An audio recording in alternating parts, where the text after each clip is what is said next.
Learning path layer. Most systems try to teach people what to learn. Very few ever stop to ask How that mind actually learns in the first place. So we label struggle as a problem. We label speed as intelligence. We label difference as deficiency. And then we build environments that punish anyone who doesn't fit the average. FTM does not start with curriculum. It starts with pathways. A learning pathway is not a style. It's not a preference. It's not visual versus auditory versus hands-on. A learning pathway is the sequence a mind naturally follows when it turns uncertainty into understanding. Some minds map first, then act. Some act, then reflect. Some need context before detail. Some need structure before freedom. Some branch outward. Some drill inward. None of those are wrong. The damage begins when we force all of them through the same order. Traditional systems don't fail because people can't learn. They fail because they interrupt learning at the wrong moment. Pressure too early, abstraction too soon. Evaluation before grounding. Speed before coherence. That interruption creates shame, shame creates avoidance, avoidance gets mislabeled as lack of ability. FTM removes that interruption.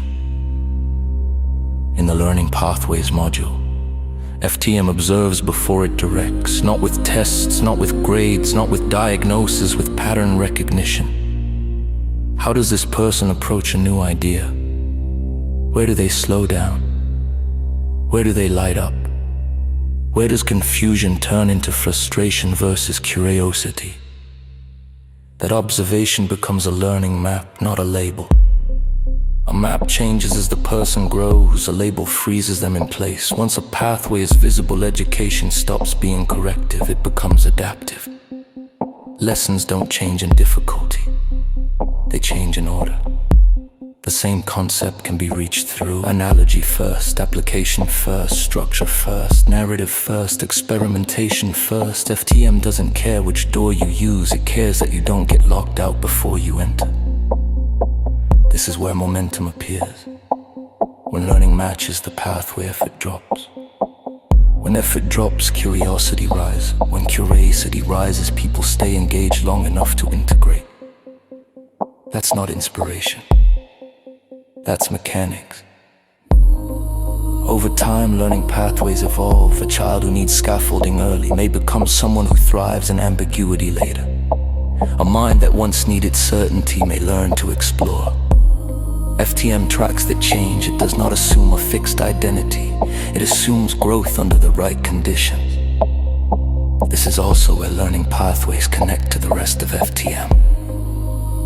The same pathways show up in conflict resolution, decision-making, stress response, career fit, leadership style. A person doesn't suddenly change how their mind works because they left the classroom.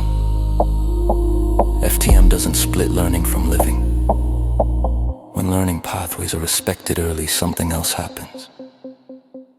People stop internalizing failure as identity. They stop thinking, I'm bad at this, I'm slow, I'm broken, I just don't get it.